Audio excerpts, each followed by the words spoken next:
孙老板，好点了吗？已经没事了。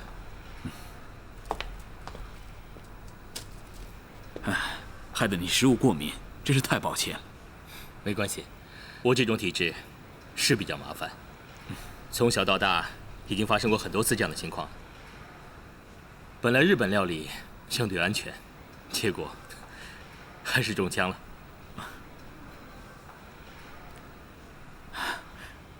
孙老板，我也认识一个人，他从小呢就有很严重的过敏，偏偏他的家乡菜里面又有很多的花生成分，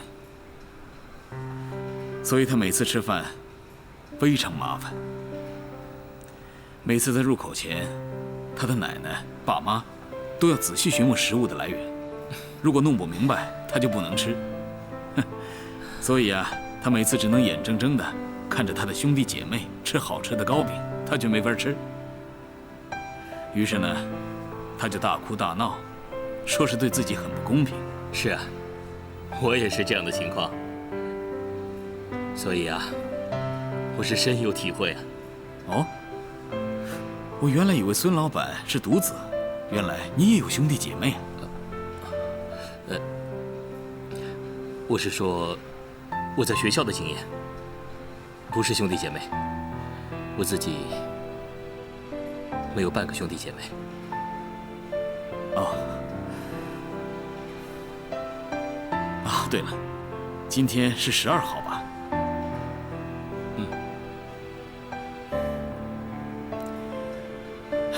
我有一个好朋友，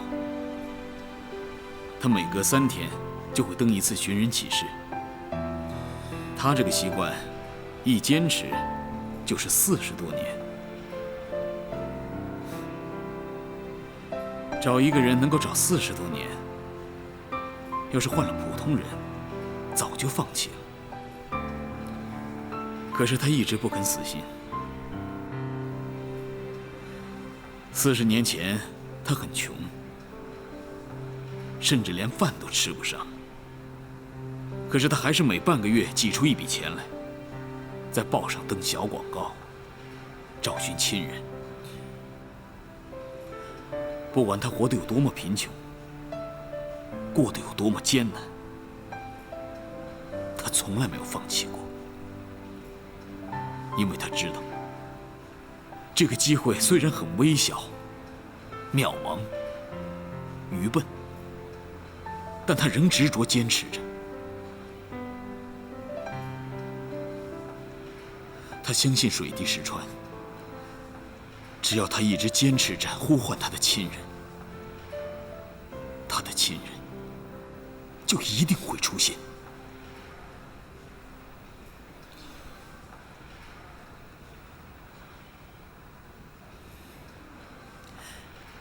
因为他登报纸，招来了很多的骗子，还有假消息。他扑过空，上过当，可是他从来没有放弃，还是继续登。他现在的生活条件改善了很多，他就登得更大，登得更频繁。他身边的好朋友劝他，找一个人都找了40多年了，还没有下文。也许他的亲人早已经死了，也许根本就不在国内。你这样继续找下去，还有什么意义吗？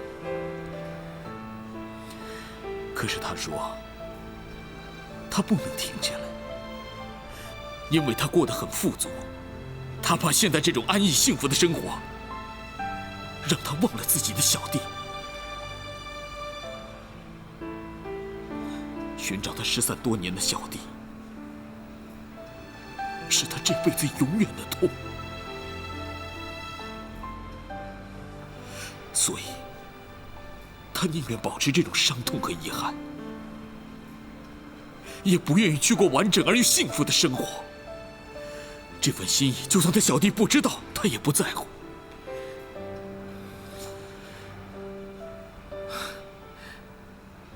我不知道，你跟我说这些干什么？如果你问我的看法，我觉得你那个朋友很傻，也很矫情。登报40年还找不到，那就一辈子也找不到了。也许他只是自己求心安吧。或许他做过什么对不起亲人的事情，这么做只想安慰自己，欺骗自己的良知。普通人是不会对兄弟姐妹付出这么多的。孙老板，原来你会有这样的想法？难道你不相信自己的亲情吗？不，我相信亲情。只不过，我对你说的那个人的人品抱有怀疑的态度吧。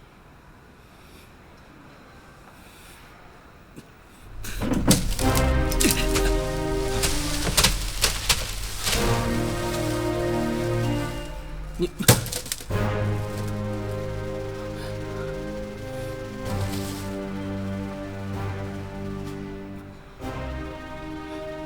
这是安慰自己，欺瞒良知吗？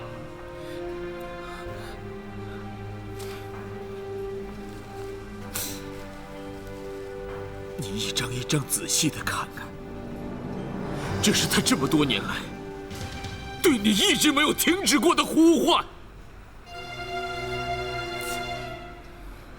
你为什么这么恨他？为什么一定要弄垮他的公司？世华，你为什么要这么做？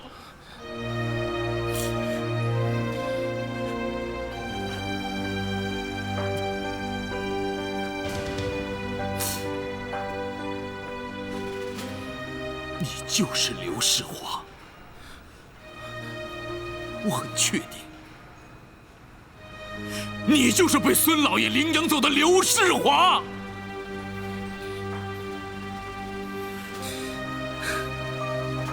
金先生，你到底是什么人？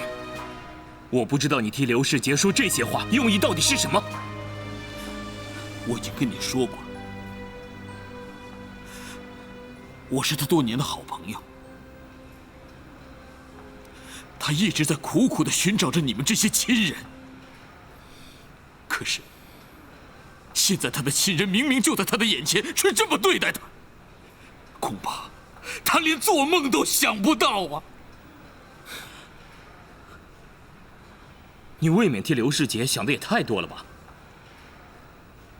金先生。我不知道你这么做的用意是什么。你的这种关心已经远远超出一个朋友的程度。你不用管我。为什么会帮助刘世杰？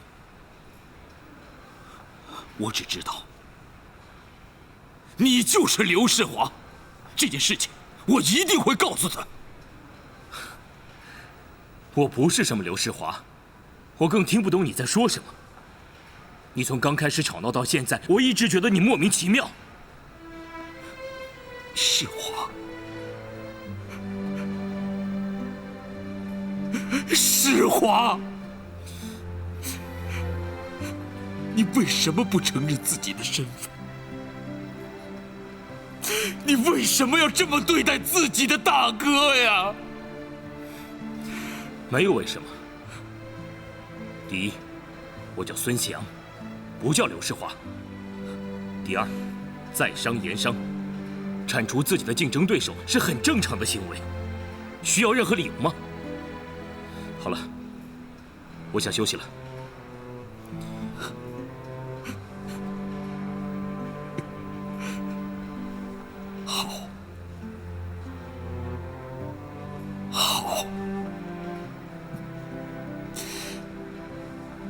你不承认自己的身份，对吧？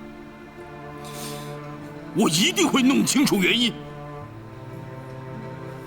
不过，请你记住，圣国鞋厂不是那么容易被打垮掉的。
没错，孙祥就是世华。以前最乖巧、最不会吵闹惹事的世华，大哥也最疼的。为什么？为什么他会变成这样，变得这么冷酷，而且对大哥充满了怨恨？要是让大哥知道孙祥的身份，大哥一定会受不了。他一定会去跟孙祥相认，但也一定会被孙祥伤得更重。这件事还是先不要让大哥知道，我再设法去了解世华到底在想些什么。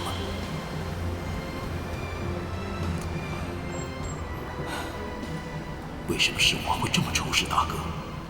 大哥没有做任何对不起他的事。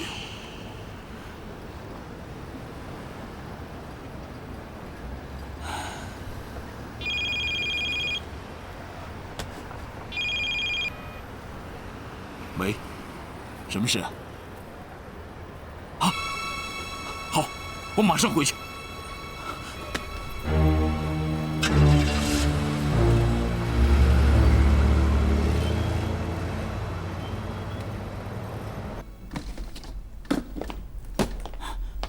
爸，爸，你怎么了？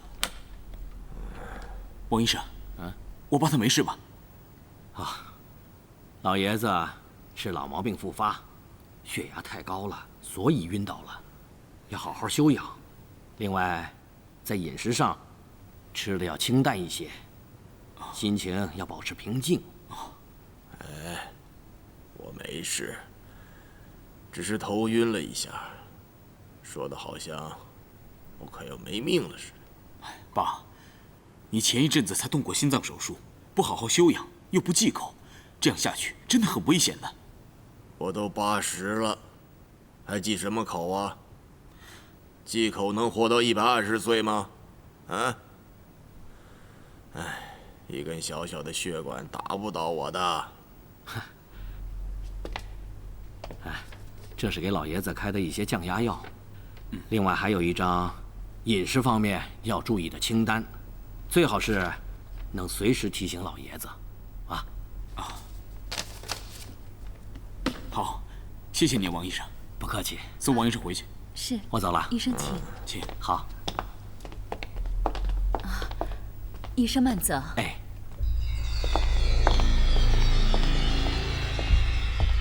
老爷子，您饿了吧？这是您最爱吃的粉蒸肉。哎，不行。爸，医生刚说过让您吃清淡的食物，你怎么可以吃粉蒸肉呢？这是我让厨子特别处理过的，一点都不油。叫我吃的清淡，我宁愿被埋到土里去吃香灰。快拿来！不行，你明明知道爸血压高，还要给他做这种东西吃。这是按老爷子的意思做的。老爷子，我也知道您不能吃油了，所以我让厨师换了橄榄油，先蒸再煮，调味也淡了，肉的肥油部分也去掉了，很健康的。再处理过也不行，也一样不适合爸吃。你，好了好了，别吵了，不吃就不吃。三郎也是为我好，你就叫厨子做点青菜豆腐来就好了。可是你又不爱吃那些，要是饿着了，没有体力养病怎么行啊？别啰嗦了，叫你去换你就去换吧，啊！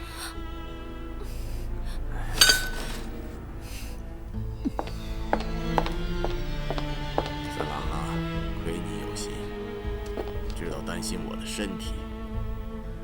爸，你这2年身子不太好，以后啊，你要多注意保养，多吃点维他命，别再嘴馋了啊！唉，人呐，不能不服老啊。我都80岁了，可是浩威却还是那么不懂事，我真是不放心呐。哎，三郎啊，这几年我的事业都渐渐地交给你做主了。将来我走了，一切都还是留给你，啊！但是，你一定要好好的照顾浩威，让他安稳的过日子就好了，啊！爸，你先别说这个，浩威年纪还小，我会慢慢教他的，他事业也一定会上手的。您放心吧，这所有的家产都是浩威的，我只是暂时替他保管。哎，你说的什么话呀？啊！你和浩威都是我的儿子，这些都是你们2个人的，啊！要是他会败光，我还不留给他呢。爸，你说这个还太早，先把身子养好再说。好好休息啊。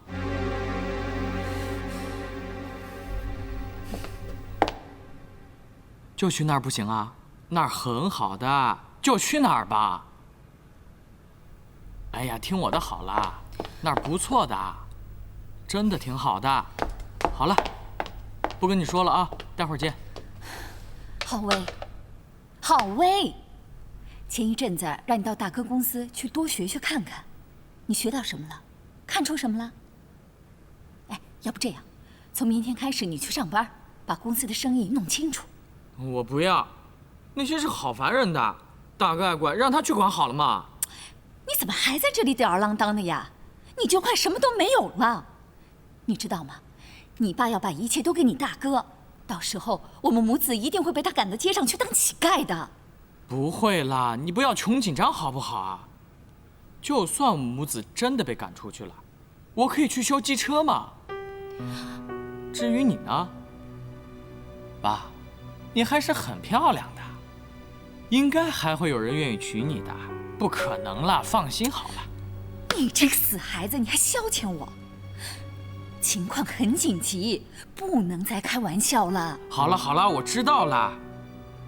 我有事要出去一下，有话等我回来再说。哎，浩威，浩威！哎呀，这个孩子怎么一点都不着急，一天到晚就知道玩。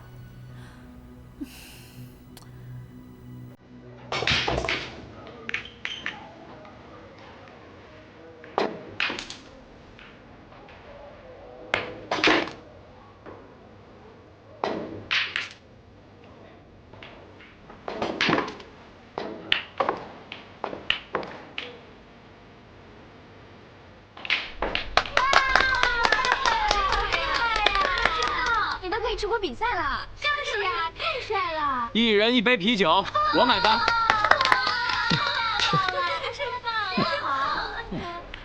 威呀，对啊，又帅，真的太帅了！我在这里。戏玩真有意思啊！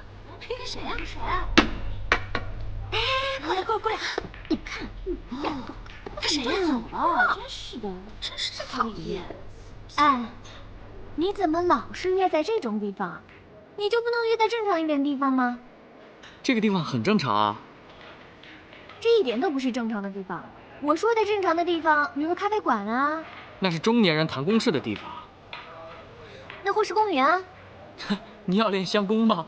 哎，你废了！我跟你讲不清楚。你找我来什么事啊？我们去那边谈。这人怎么这样啊？太讨厌了！你们看。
整整他，怎么样？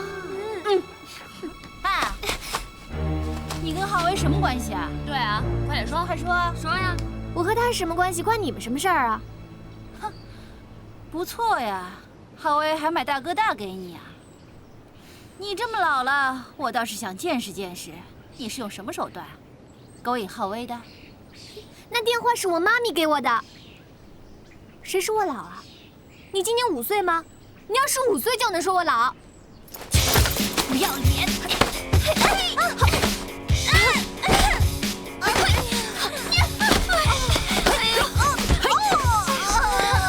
不要打了，不要打了！什么人啊这是？快跑！警察来了！我不想再进警察局了。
散步吧。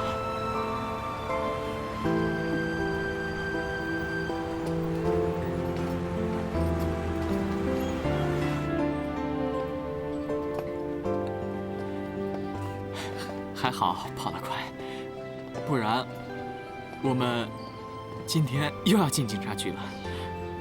我真倒霉，一见你就要进警察局。我也不知道怎么搞的，好像我的个性和我的磁场就是能把警察吸引过来。不是磁场，是个性。你一天到晚闯祸，当然要进警察局了。我以后会小心的，至少有你在我身边的时候，我尽量不会做出被警察抓住的事。嗯。其实，在公园里约会也挺好的嘛，不像老人嘛。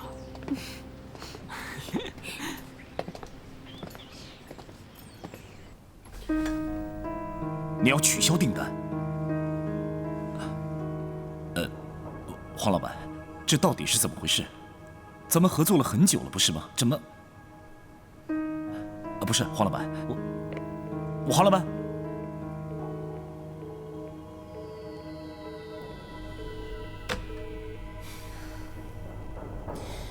又失去一个客户。虽然我们有很多老顾客，可是再这样下去，还是会受到影响的。怎么办呢？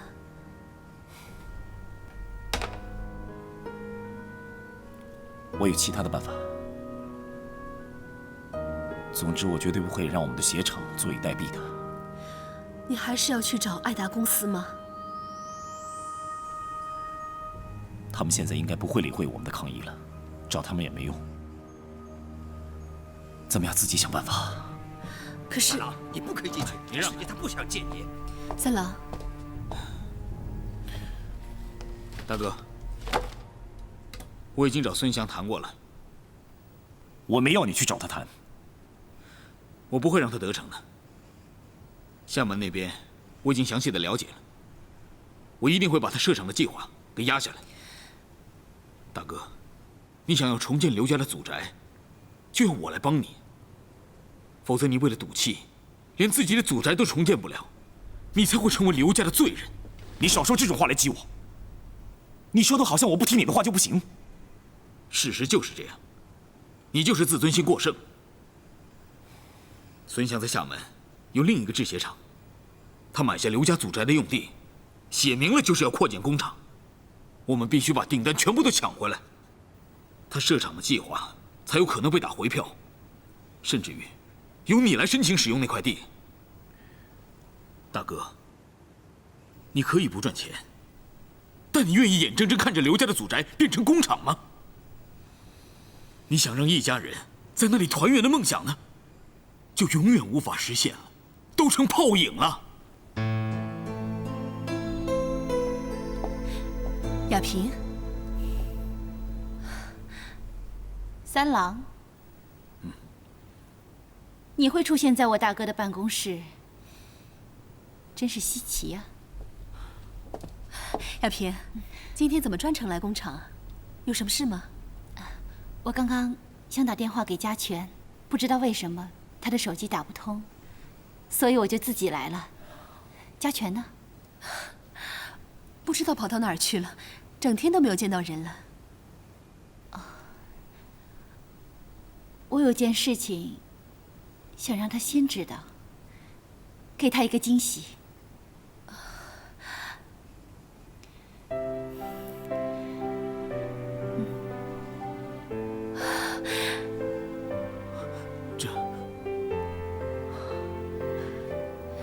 亚萍，你答应大钟的求婚了？太好了，太好了！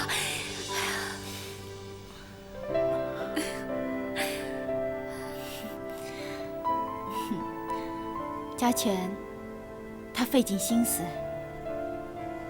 替大钟想怎么向我求婚，我真的很感动。但是当时我还是犹豫了。毕竟，我已经40岁了，人老珠黄了。年轻的女孩子看到我，应该管我叫一声妈了吧？对不对啊？傻瓜，说什么话呢？谁不长年纪的？难道年纪长了，就不能追求真正的感情了？还好大钟他不嫌弃我。他愿意跟我共度一生。上一次他向我求婚，我拒绝了他，他不死心，又向我求婚。我就问他：“你为什么不去追求年轻一些的女孩子？”他就跟我讲，他在意的是心灵上的交流。他跟我在一起，才是真正的相知相惜。这样的感情，才不流于肤浅，才更容易天长地久。大钟说的真对，他真的是既成熟又懂事。亚萍啊，你现在要结婚了，你大哥心里的重担可以又放下一件了。亚萍啊，你早该答应大钟的求婚。既然现在你肯点头，那大哥答应你一定把这个婚礼办好。你跟大钟说，让他下班以后来家里，咱们挑个好日子，让你们结婚。好。恭喜你啊，亚萍。韩大钟，他能娶到你是他的福分。是吗？我看，有的人应该觉得他很傻吧。如果他不娶我的话，他可以自由自在，左拥右抱，多快活呀！我想你肯定不会给我送喜帖，没关系，我人不去，礼会到的，这算是我的一份心意。谁说我不会发喜帖给你？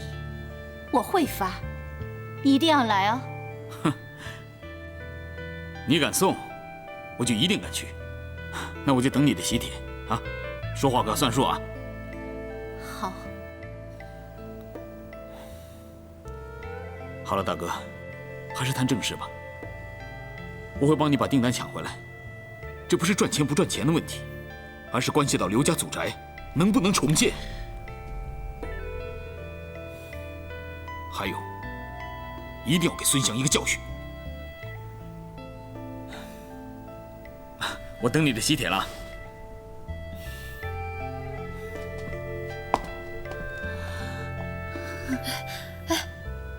亚萍，怎么了？脸色怎么突然这么难看啊？没什么，可能是我有点累了，我先回去了。要是嘉全过来了，让他给我打电话。没问题。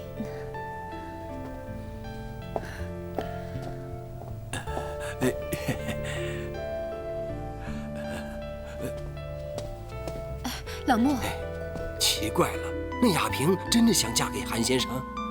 亚萍都答应了，你怎么觉得奇怪啊？亚萍那表面上啊，笑得跟一朵花似的，实际上说的每一句话都怪怪的，好像很怨恨的样子，不像是新娘子该说的话呀。我想亚萍就是这样，平常就是多愁善感的人，这回她要结婚了，她的心情当然要受到影响了。你要3000万？你要3000万干什么呀？做生意啦！你不是一直希望我做点正事吗？我拿去跟朋友一起做生意，稳赚了。你就给我3000万怎么样啦？我答应你，我肯定不会去花天酒地的。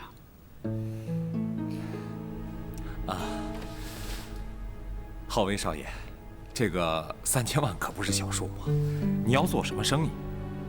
可不可以把企划书给我看看？我帮你看看是否值得投资。你又不是我爸的财务经理，你管我怎么花钱？但是你连做什么生意都不讲清楚，上来就张嘴要钱，不行，没有这样的事情。不是你让我做正经事的吗？我才想去做，你又反对。那好，那我一辈子游手好闲，你以后不要管我了。你这孩子什么态度啊？不过3000万嘛，有什么了不起？酒店1年赚几个3000万？你当我赔掉好了，你舍不得啊？妈，来坐下。你不是希望我在爸面前表现一下吗？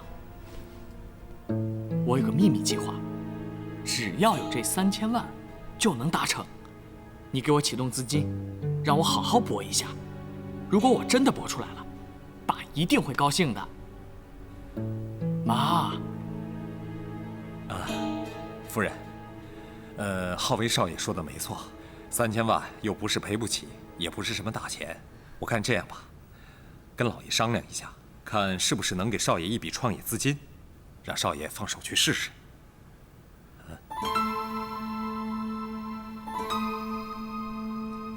那好，你给我2天时间，让我好好的考虑一下。这2天你要是表现得乖一点，没准妈妈会同意的。我知道你最疼我了。好了好了，真是拿你没办法。郑南要我跟老爷子提拿钱给浩威投资的事儿，不知道是什么用意。万一老爷子发脾气，骂浩威乱要钱怎么办？哎呦，我可真不敢开口。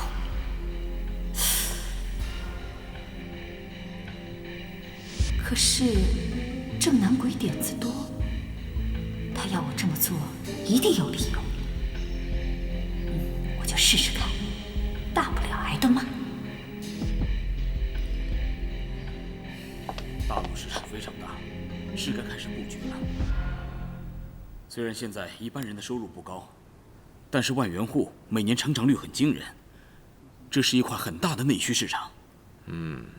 爸，我打算从民生用品切入，再做工业机械代理，高价出租工业用机械给买不起的工厂，等成本回收后，再低价卖出二手机械。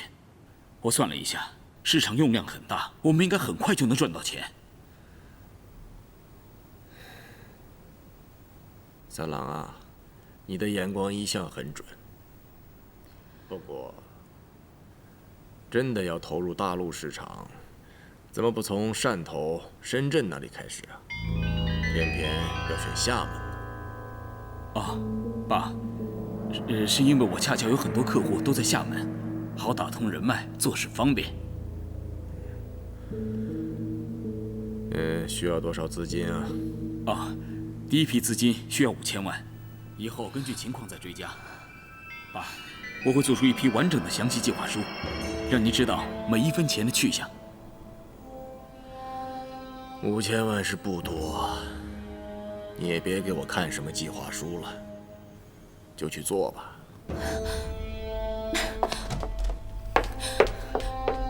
老爷子，三郎随随便便说几句，您就拿出5000万给他做事。那浩威呢？浩威也要创业，他也有雄心壮志，您必须公平的给浩威5000万。浩威那小子要创什么业呀？5000万，一个毛头小子一开始做生意就拿5000万，500万给他玩玩倒还可以。一边是5000万，一边是500万，老爷子，您的心不能这么偏吧？你倒说说，浩威要做什么生意？需要5000万？浩威他已经有计划了，他打算投资朋友的公司，好好的做一番事业给您看。少啰嗦！浩威真的要做生意，就跟着三郎。三郎啊，你去跟浩威谈谈，给他安排个职位，叫他负起责任来。如果他能负得起责任，再来跟我要钱去投资。老爷子，你别啰嗦了，就照我的意思去办。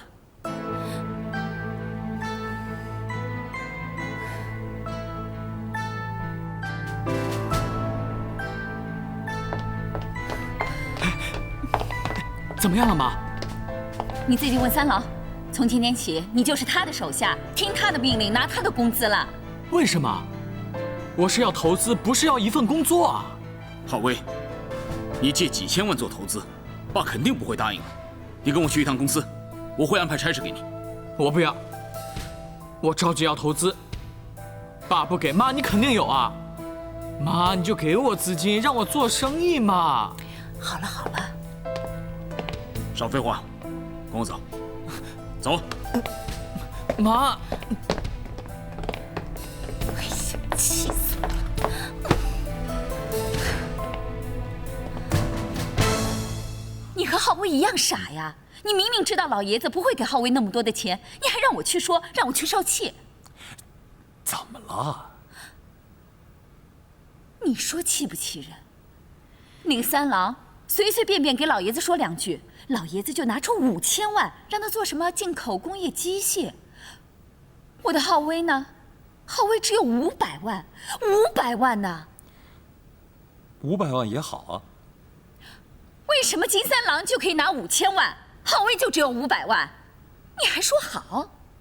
哎呀，我们要的不是这500万，那500万是给浩威开公司用的，我们可以继续把钱往里面倒，在浩威名下，老爷子才不会怀疑。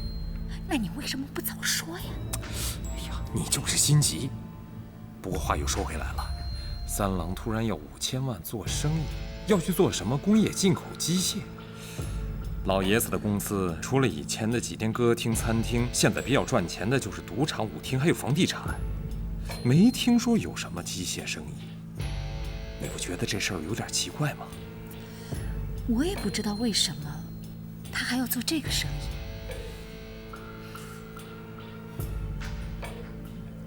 这事儿有点蹊跷，得留心一下。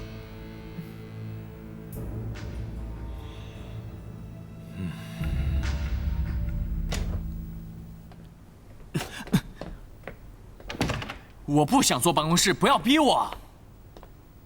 这里没有别人，你老实说，你要5000万干嘛？5000万？我只要3000万做投资啊。好，不管多少钱，你想投资什么？我想帮嘉全他们家鞋厂跟孙祥拼了，只要有了资金，就可以买设备了嘛。你干嘛？干嘛？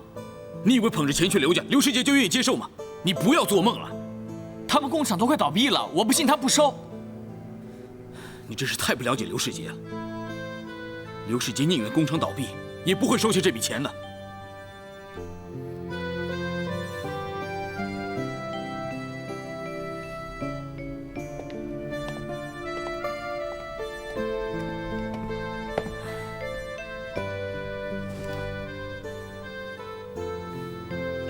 我已经说服爸了，答应给我一笔钱，去做进口工业机械，出租给工厂。我就是想进口最好的机器，以新成立的公司的名义去租给盛国鞋厂，租金他们一定能够付得起。我还会向爱达施压，把订单交给盛国。不过无论我做什么事情，这件事绝对不能让刘世杰知道是我做的。这个办法很好哎。哼，你对盛国鞋厂的事情也很积极嘛，还想捧钱去给刘家，啊？这怎么回事？你警告我的2件事情，有一件已经破局了，家权啊，同意跟我交往了。你说什么？啊？他爸爸肯定不会答应的，你妈也不会同意的。为什么？我们都已经成年了，有权利决定自己的恋爱对象，这个事情不必征得父母的同意。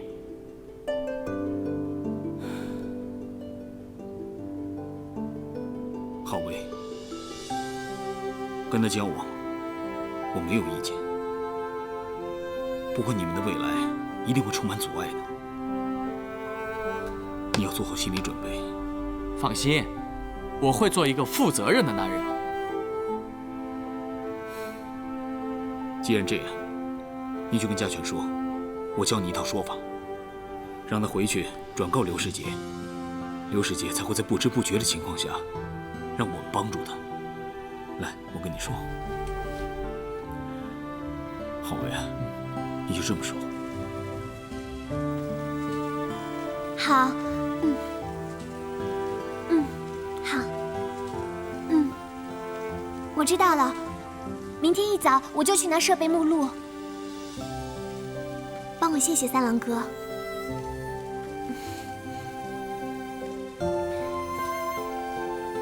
浩文说的方法应该是可以瞒过爸。三郎哥真有办法，他这么为爸设想，或许是为了当初伤害雅琪姑姑赎罪吧。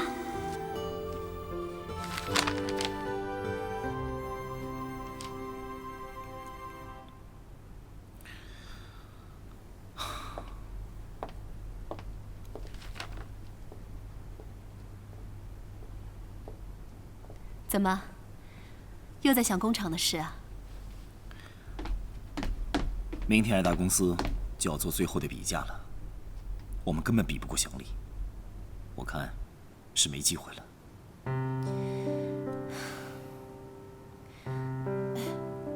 你不是说你有别的想法吗？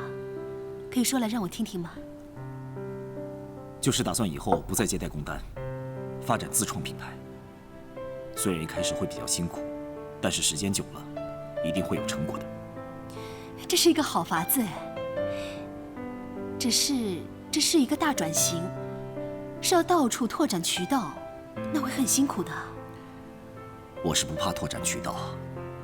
从前我踏着脚踏车，大街小巷兜售日用品，也是一家一家敲门去卖的。做业务，只要不怕被拒绝，站在顾客的角度去想就好了。我是能够把业务从头做起，但是什么？我可以不和祥利竞争，不过这样子就等于放弃了厦门的老家。不知道爸爸妈妈还有奶奶他们在天之灵会不会很失望？毕竟那是我们从小到大住过的地方，有我们兄弟姐妹最快乐的记忆。只有回到那里，我才有真正回家的感觉，才仿佛听到爸妈的声音，看到奶奶的慈祥。5个兄弟姐妹在一起，嘻嘻哈哈，还有打闹的声音，还有手足情深的回忆。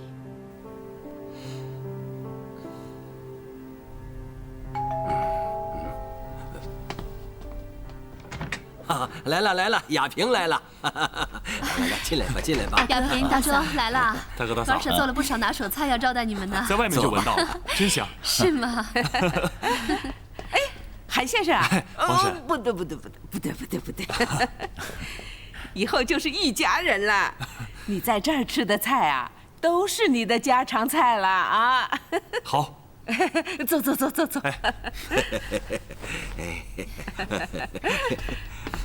小猫咪，小爹地，嘉全，小猫咪，你终于开窍了，答应了韩叔叔的求婚，我终于可以看见你披上婚纱了。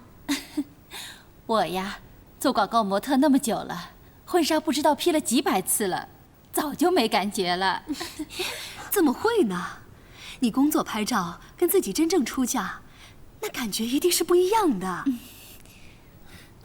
哎，大嫂，刚刚雅琪姐打电话过来说，她过2天就会和姐夫从美国回来，来参加我们的婚礼。哦，好。雅琪她身子还好吗？有个随身看护跟着她，没问题的。啊，对了，大哥，我刚刚和雅萍先拟了些宴客名单，她说要请金三郎，你认为呢？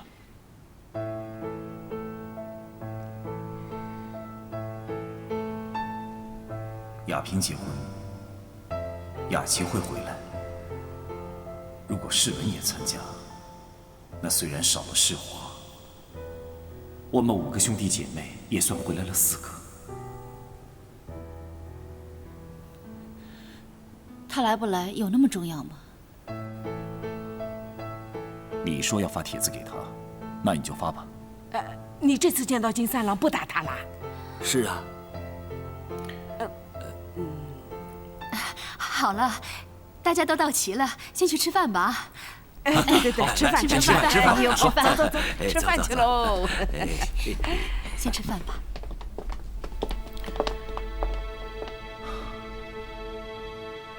只剩下世华了。世华，你在哪里？你个性那么温顺，胆子又小，这些年来，不知道有没有吃亏受苦。没有哥哥姐姐在你身边，你一定过得很辛苦吧？世华，你现在人在什么地方？这辈子，大哥还有机会见到你吗？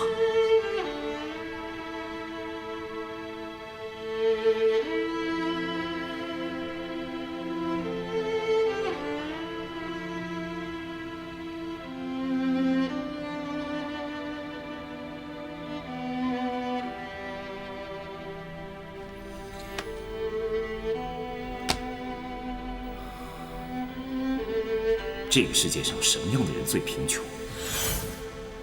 并不是失去财富，而是失去满足感。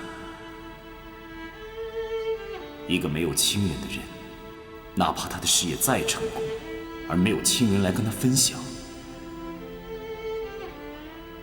那种感觉是比一无所有还要凄凉。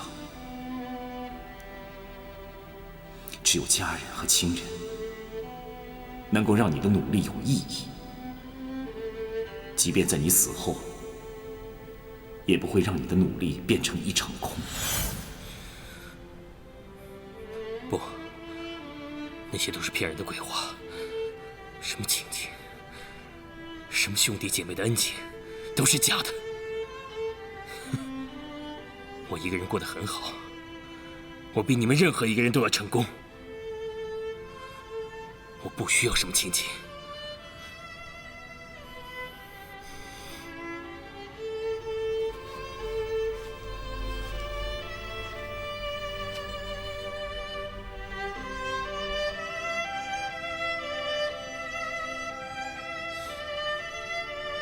你们当初是怎么对待我的，我不会忘记，我也不会原谅。你们欠我的，我要一一讨回来。我们刘家的祖宅，只有我配住，你们都不配。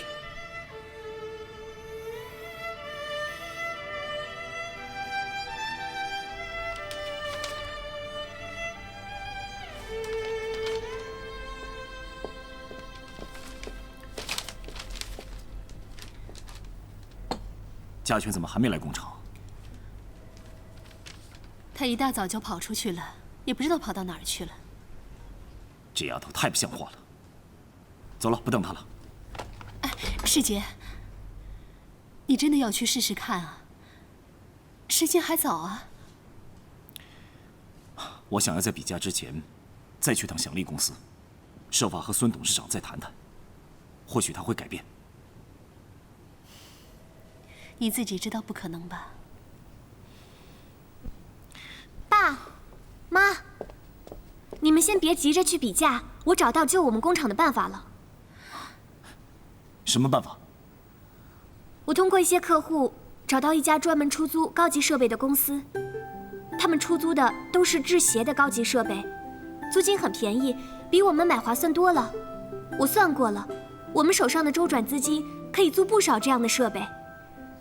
这样一来，可以提高我们公司的出货效率；二来可以降低成本，而且我们就可以跟祥利竞争了。出租设备？有这样的公司吗？是啊，怎么有这种事？我都没听说过。你们看，这是他们公司的目录，这是意大利最新的进口设备。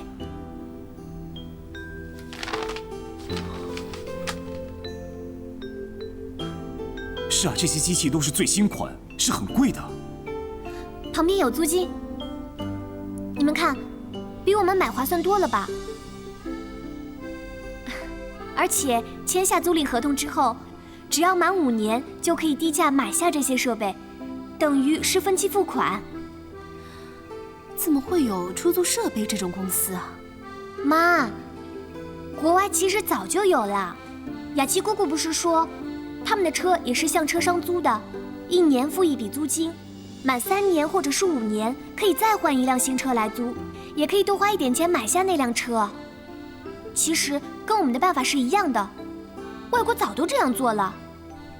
而且这间公司刚进台湾，想开拓台湾的出租市场，现在价钱还很优惠，正好让我找到了。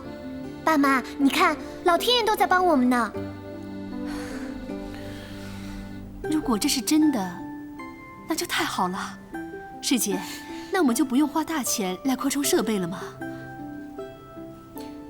这家公司在哪里？我想跟他们的负责人谈一谈，了解一下状况。爸，今天就要比价了，来不及了。你们相信我，这间公司绝对安全，不会有问题的。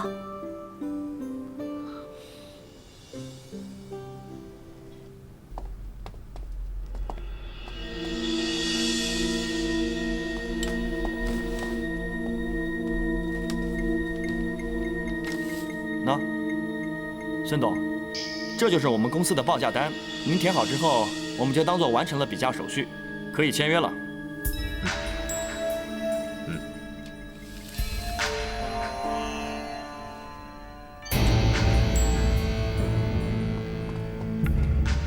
哼，不是1个小时以后才开始比价吗？怎么现在就开始了？你谁呀？给我出去，不然我就要保全了。Jeff， 网飞爱达是国际知名品牌，没想到这么不讲信用，竟然为了一点小小的利益做这种假比价，这要传出去，不怕笑掉大牙吗？还是你拿了不少回扣，才会这么包庇祥利？你算什么东西？跟我说这些话干什么？哼，我不算什么东西，只是你们不应该对我的朋友言而无信。我没有能力干涉你们做生意，但是我可以干涉舆论。我手上多的是记者，只要报道一些你们爱达公司的负面消息，我看你怎么向总公司交代。金先生，你为何处处针对我？这样对你有什么好处？没有好处，我只是替我朋友出口气。还有，你最好是把订单一一吐出来，还给圣国鞋厂，否则我会让你在大陆那边很难做事。不要以为我对付不了你，疏通关节、打关系，这可是我的专长。你，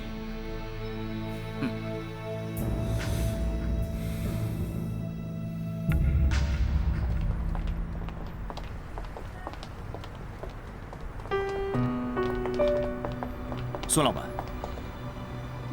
你不是要参加比价的吗？怎么走了？刘先生，什么叫满口仁义道德，一肚子男盗女娼？这回我算是大开眼界了。你这话什么意思？你自己心里清楚，还用我说的那么明白吗？伪君子！哎，你怎么骂人呢？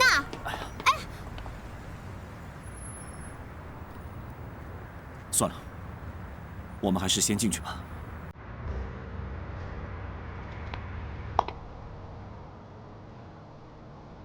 我帮你喝点茶吧，茶水真不错。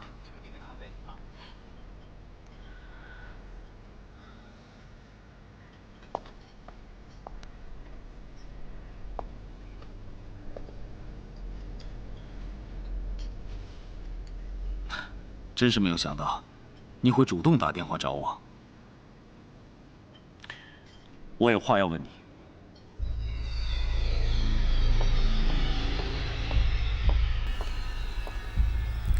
三郎在家里接到电话，就偷偷摸摸跑出来，一定有鬼。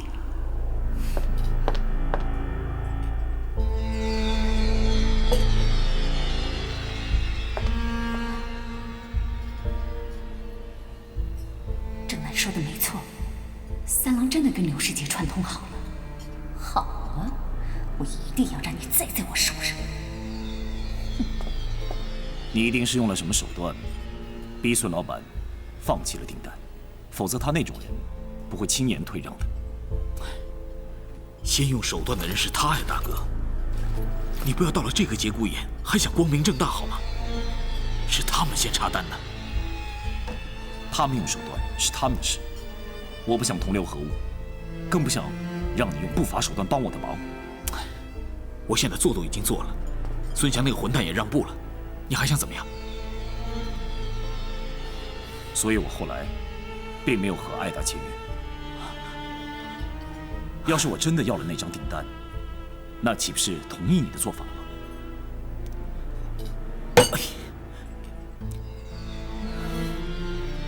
大哥，你怎么还在这个时候假正义啊？你如果不把订单抢回来，难道眼睁睁看着他把我们老家铲平吗？那不是你的家，跟你没有任何关系。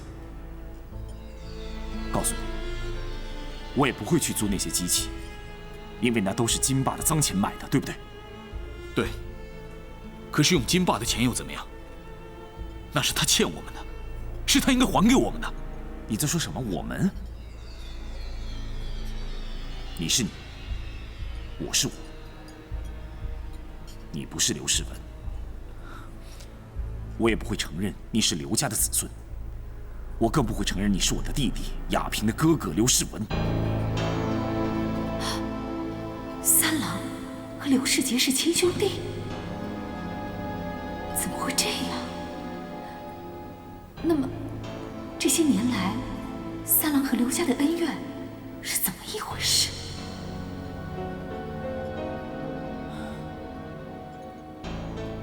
是，这些年来，我跟着金爸做了很多伤天害理的事情。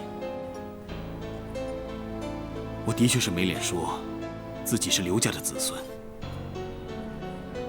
但是你也犯不着跟我赌气，把咱们老家给毁了吗？大哥，我现在用他们的钱来帮你，有什么不可以的吗？别的不说，你不想替雅琪姐讨回公道，去法院告金爸又有什么用？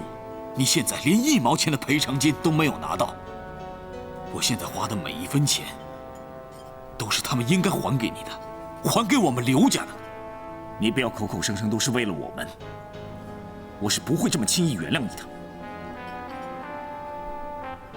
我不要什么公道，更不要什么赔偿。金爸差点害我失去雅琪这个妹妹，现在我只希望他把我的弟弟世文还给我。如果你真的是这么想要替我们讨回公道的话，那请你把以前的世文还给我。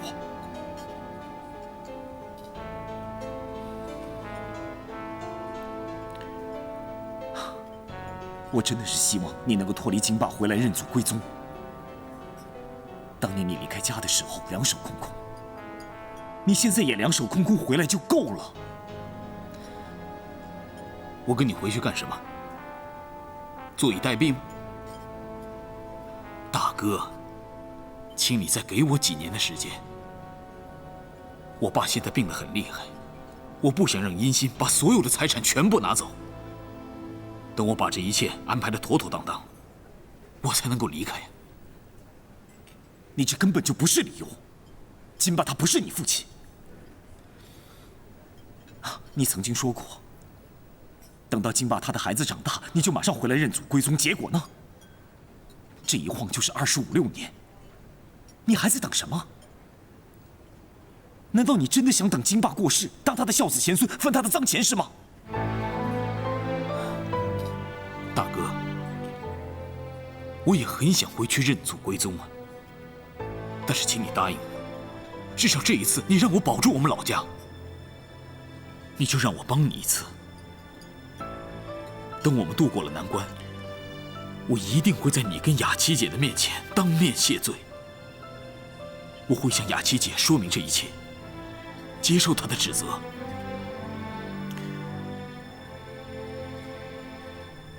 大哥，这些年来，我亏欠你们太多太多了，就让我再帮你一次吧，要不然我是没有脸面回去的。至少要让我保住老家，我才能够回去有脸面对奶奶，还有爸妈的牌位。我就可以说，我弥补过了。虽然我弥补的还不够，但是至少我已经做了。大哥，就当我求你了啊！就算是我求你了，求你再给我一次机会，就让我保住老家吧，行不行？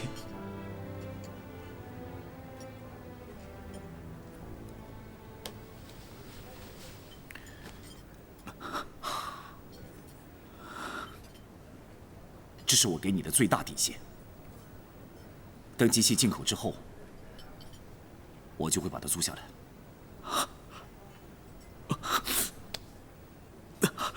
好，大哥，我现在就回去准备。你马上跟爱达公司的代表签约，我马上就可以行动了。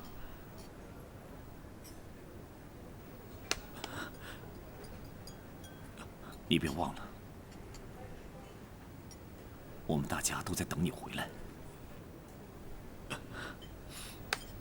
等你回来以后，不管雅琪对你还有多大的误解，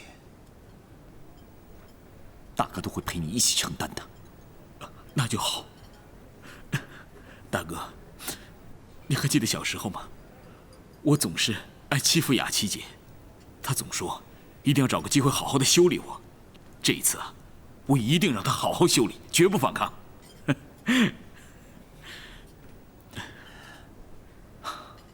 咱们一家兄弟姐妹已经找到4个了，只剩下世华。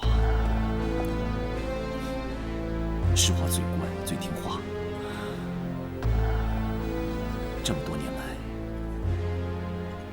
他都没有兄弟姐妹陪在身边，他自己一个人过日子一定很寂寞。真不知道他现在在什么地方。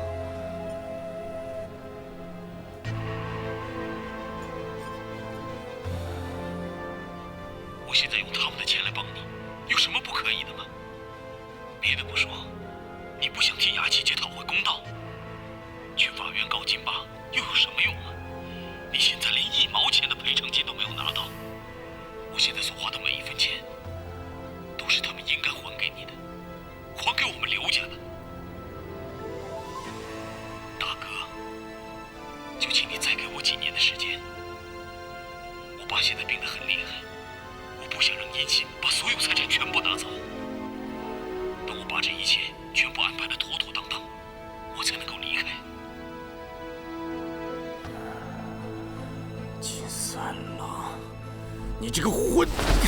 老这个混账！老爷，你要干什么呀？哎，老爷，我要去找他。老爷，我要去冷静点啊，冷静点啊！老爷，你冷静点，我要去找他。你激动气坏了身体，你气坏了，你叫郝威少爷怎么办？你硕大的家业不就拱手让人了吗？老爷，你让我怎么冷静？金三郎这个混账，我要找他！老爷，冷静点。老爷，你怎么了？老爷，老爷，你怎么了？老爷，快叫救护车！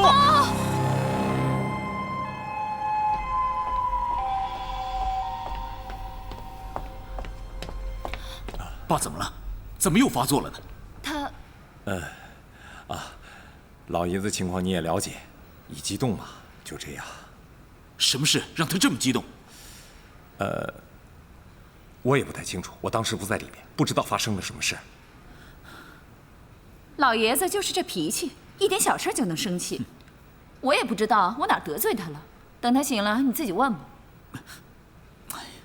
我正好有要紧的事找爸谈，现在他又生病了，这可麻烦了。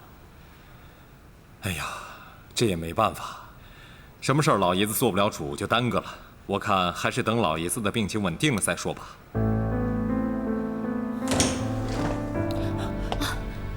医生，我们家老爷怎么样了？现在是已经恢复心跳了，但是还在昏迷中，要做过扫描才能确定是否有其他问题。我们家老爷不会有危险，我们家老爷没事的，对吧？要等我们做过脑部扫描之后才能知道。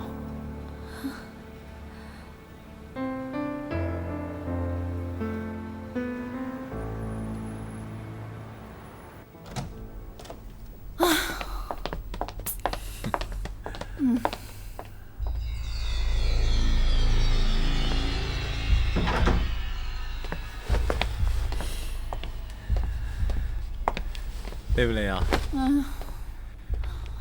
哎呀，我快累死了，让我捏一下。好。老爷子做了这么多检查，怎么还不完？这回怎么折腾这么久？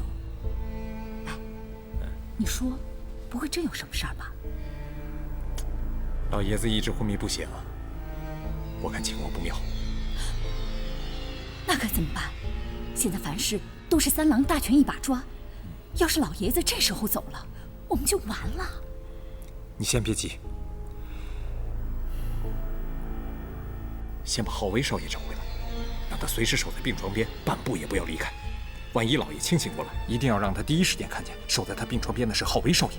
还有，老爷子的情况不能让三郎知道，他知道的越少越好。关于老爷子知道他和刘世杰关系的事，也不能让三郎知道，以免打草惊蛇。干杯！干杯！干杯！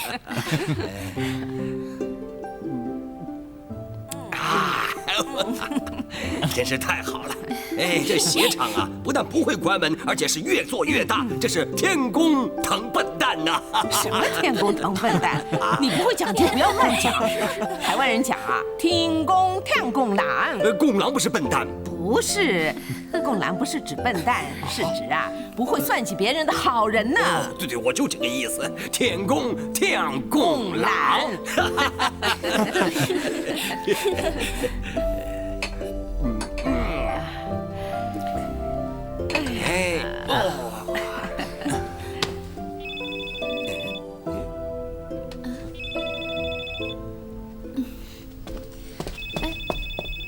哎呦，你有没有这么忙啊？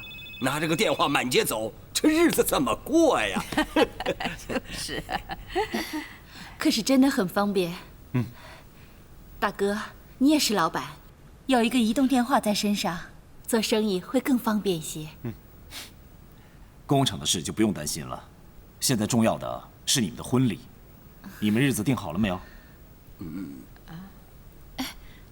我找到一个好日子，但就怕时间太赶了。不赶，一点都不赶。我和亚萍已经商量好了，不需要请太多人，温馨点就好。你看看你呀，就生怕亚萍会反悔似的，巴不得赶快把她娶进门。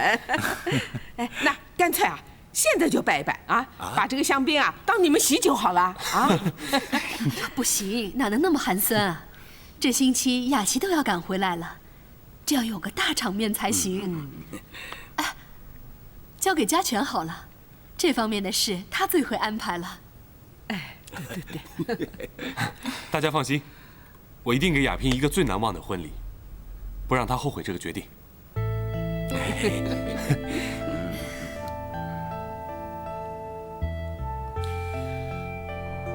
跟你说啊，我爸中风了。啊，你爸中风了？那严重吗？刚才医院检查报告出来了，我爸脑部微血管破裂，造成中风，情况有多严重还不好说。我妈要我守着我爸，不能离开。那我去陪你好不好啊？要不，你要不要吃夜宵啊？不用了，谢谢你，家娟，你真有心。没什么了，你这么帮我，我去陪你照顾病人也是应该的。你真好，这边由我来照顾，你放心，一有时间我就会给你打电话，你自己也要当心哦。你这2天忙什么呢？亚萍，进来吃水果。晚点再说，拜拜。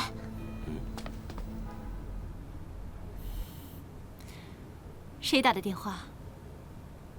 朋友。哦，看来是你很关心的朋友啊。是啊，老朋友。嘉璇，一块进来吃水果吧。好啊。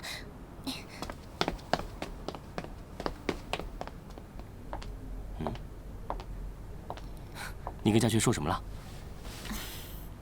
进去吧。来，吃。婚礼那天，我跟你们讲，我来当总招待，好不好？行，好，没坏事就进。不会，我怎么会坏事呢？后面那个，挡酒我也来挡，好不好啊？你喝完酒不会一头栽倒在床上吧？这个很重要啊，灌咱们酒的人特别多，对不对啊？对，这一定是。收礼金呢，我来收啊。哎呦，你别我脑子好啊，算术特别棒，我告诉你。师姐。这次你又开心了吧？终于亚萍有着落了吧？还有他们的蜜月旅行啊，到哪儿去？我来开车，好不好啊？所以啊，现在呢，这个西瓜呢，由我一个人来吃，好不好啊？全部交给我来解决啊！一个人吃得了吗？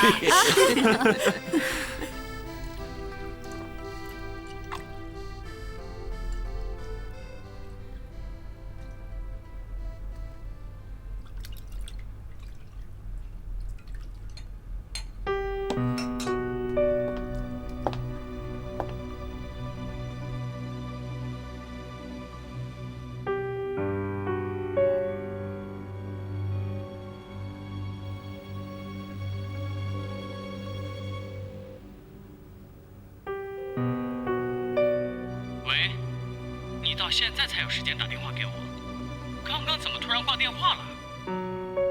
喂？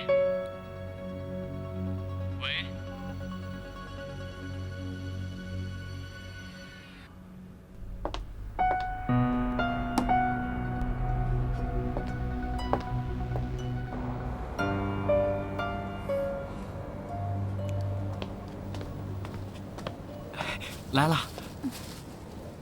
这么晚才来，没出什么事儿吧？我爸妈都睡了，何况只是来探病的，没关系。那我放心了。你饿了吧？我带了些蚵仔面线，这摊的面线很好吃啊。哦，那我要好好的尝一尝。哎，你爸爸没事了吧？他中风很严重，具体情况要等明天医院结果出来之后才能知道。他现在整天昏昏沉沉的，就连口中的唾液都没法自己控制，不断的滴出来，真急人啊！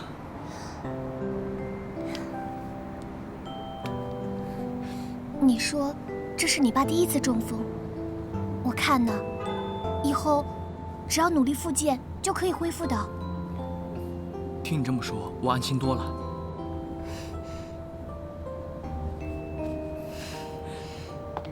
这2天你累坏了吧？还好啦。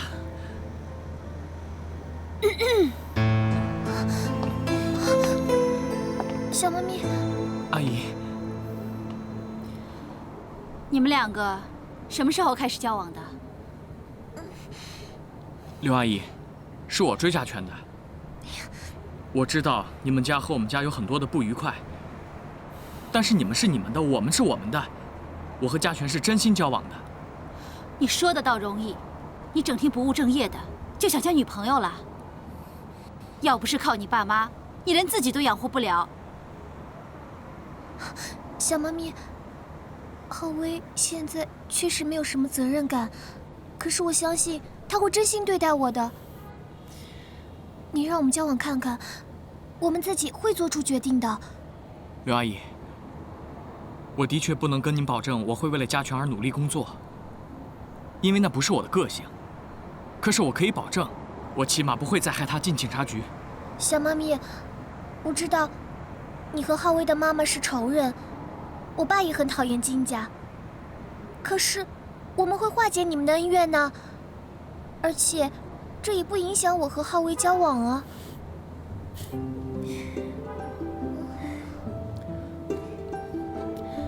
你们两个从刚才到现在紧张的讲了半天，怎么就认定了我要扮演复仇的角色，硬拿上一代的恩怨来拆散你们俩？那么无聊的事情，我才不干呢。我只是很好奇，你们两个真的在一起交往了？这要是换了你爸爸知道的话，肯定会着急的跳起来。我又不是大哥，我是那种古板的人吗？放心吧。金浩威，你妈妈呢？她是一个极其讨厌、心又坏的人。要是她知道你和嘉全交往，要你欺负嘉全的话，我肯定不会放过你。以后我和你妈妈要是再打起来，你要站在我这一边，知道了吗？知不知道啊？知道了。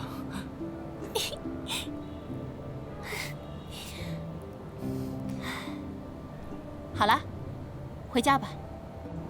要约会的话，白天再约。这么晚了，我可不需要。好了，赶紧跟我回去吧。快点。走了。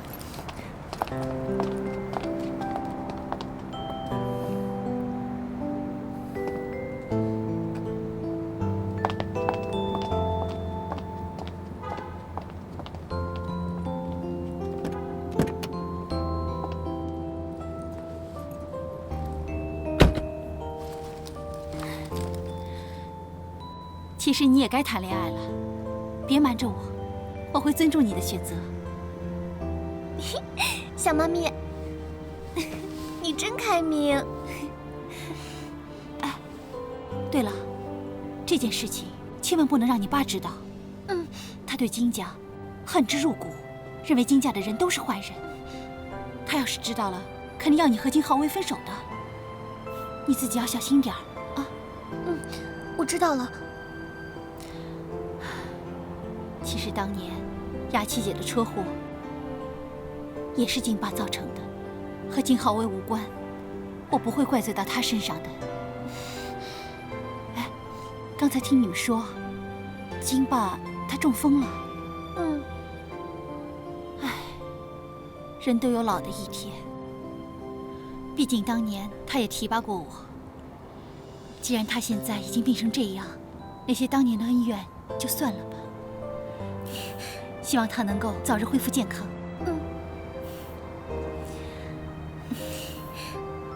走吧。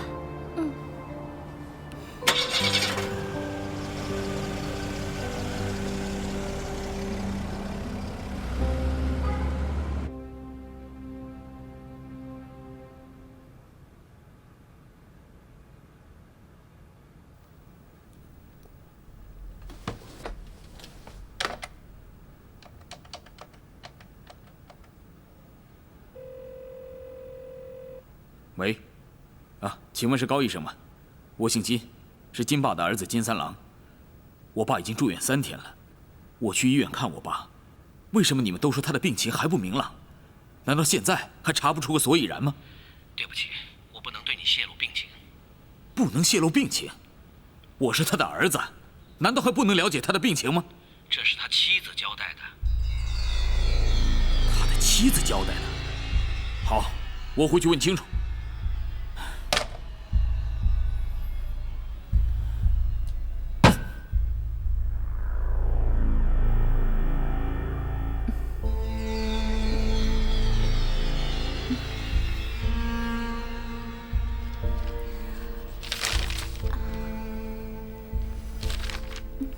乖乖，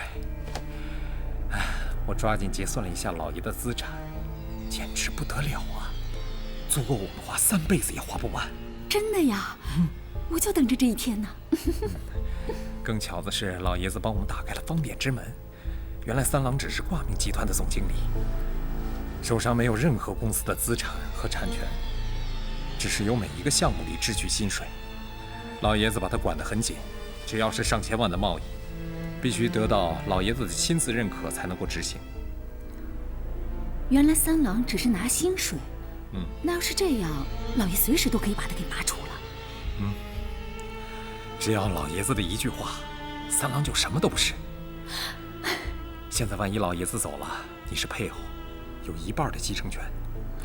三郎和浩威少爷各1半，算起来，你和浩威少爷已经有了75%的继承权。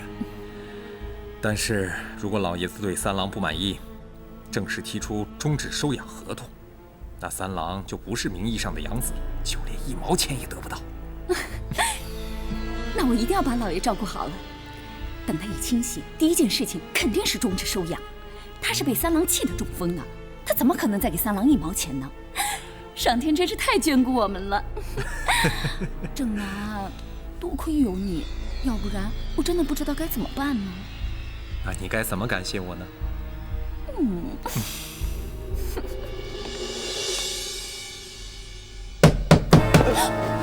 一心，我有话要问你。什么事儿啊？我正在休息。你把门打开，我有紧急的事情要跟你谈谈。我照顾老爷照顾得很累，有什么事儿晚上说行吗？你不要再逃避，今天把话说清楚，要不然我现在马上去医院帮爸转院。你到底想干什么？老爷子住院住得好好的，转什么院呢？你不害死他，你不甘心是吧？你为什么不让医生告诉我爸的病情，不让我去医院探望他？我没有啊，老爷子适不适合探病，那是由医院评估的，你跑来怪我有什么用啊？